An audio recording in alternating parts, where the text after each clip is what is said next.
Hey there guys, welcome back to another skill issue guide. Today we'll be looking at an aircraft which, if you're an older player, you may not realize has been quietly buffed on numerous occasions since its introduction, and which if you're a newer player you've probably been using wrong, the Mirage F1.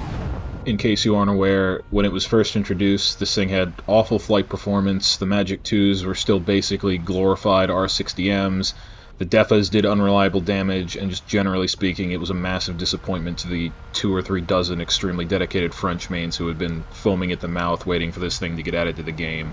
Now, though, this thing is in a significantly better state. It has a couple of great strong points going for it. It still has a few quirks and weaknesses which I'll get into, but first let me explain the different variants. First, you have the F1C and F1C-200, which, to the best of my knowledge, are basically identical, other than the F1C-200 being a premium. Then you have the F1CT, which is kind of weird because in real life it's a modernized version that gets access to better ordnance, but currently in War Thunder the only difference is that it gets a better RWR, loses a cannon, and also doesn't get access to gun pods or the belly slot for an extra missile.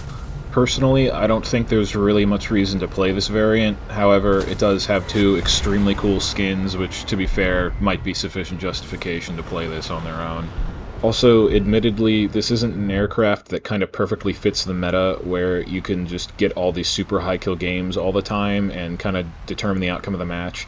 but it occupies sort of a unique niche, and because of that, it's pretty much up-tier proof, and you can very consistently get 2 or 3-0 games over and over again, so if you're planning on buying the premium, it's definitely great for grinding.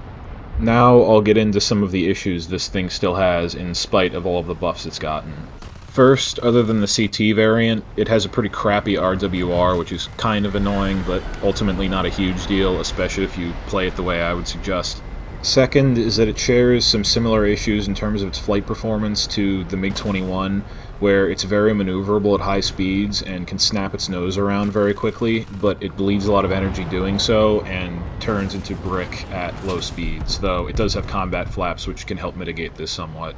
Lastly, and most importantly, are the radar missiles. The Super R530Fs, which are the primary BVR armament this thing gets, only pull 20 Gs, and they operate off of pulse mode, which in layman's terms basically means, as of the time of this recording, that they are extremely susceptible to having their lock broken by just the presence of chaff without the enemy even needing to notch. There are a few bug reports currently out there attempting to improve its chaff filtering abilities, but considering it took them years just to get the Leclerc's paint job fixed, I wouldn't hold my breath waiting on them to implement this anytime soon. They also don't have the best range, especially if you compare them to something like the AIM-7F or the R-27ER, which this thing will face, so it's pretty safe to assume that you're going to get absolutely shit on if you actually attempt to engage in a BVR fight. But luckily, there's a very easy way to solve this problem. Just don't fucking use them and bring the gun pods instead.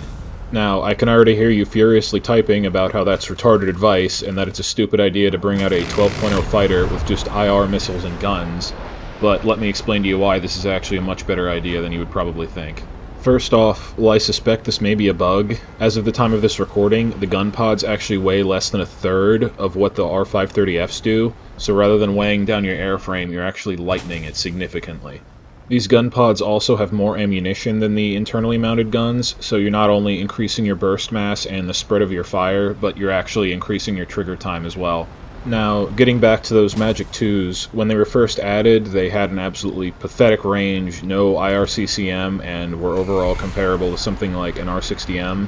Since that introduction, though, they have received multiple massive buffs and are currently more comparable to something like an R73 or an AIM-9M in terms of potency.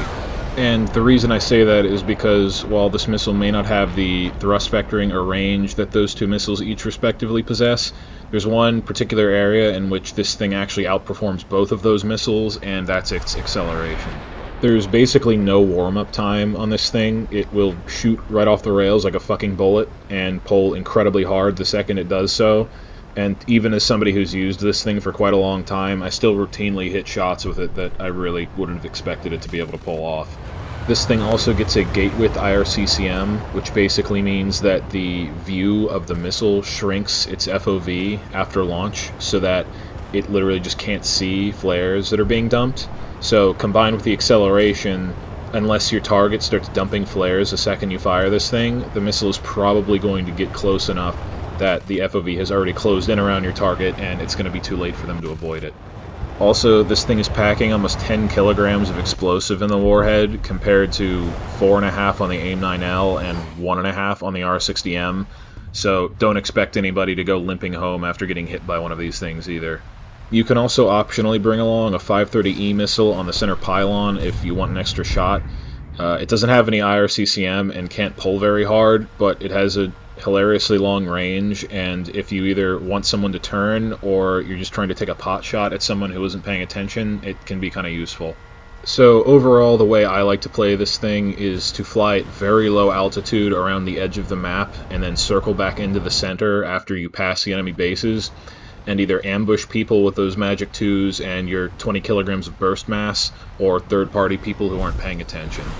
Like I said, this isn't an aircraft which performs super well in a sustained dogfight, but the combination of the Magic 2s with the high-speed maneuverability make this an aircraft that's uniquely well suited to being essentially an ambush predator or taking advantage of people's lack of situational awareness. It also comes with a ton of countermeasures, which can help make sure that enemies will need to close in very close to kill you with guns, and hopefully give your teammates enough time to come in and save you. One other neat little trick I like to use with this thing is to fire off head-ons with all my cannons from about 2 kilometers away. This often will distract people enough to not notice you then following up that shot with a Magic 2, which, like I mentioned earlier, with the acceleration gives them basically no time to react, and this is just a very funny way to take advantage of them. And that's pretty much all there is to flying this thing. Like I said, this isn't some meta machine that you can rack up crazy high kill games with, at least not very often, but it's a good aircraft that can do well reliably, and since a lot of you are probably going to be playing the premium variant, I think that makes it a pretty solid pick for a grinder. If you enjoyed this video, please like and subscribe. If you want more similar content, check out the video I have linked in the end screen. Feedback is always appreciated, and I'll see you guys in the next one.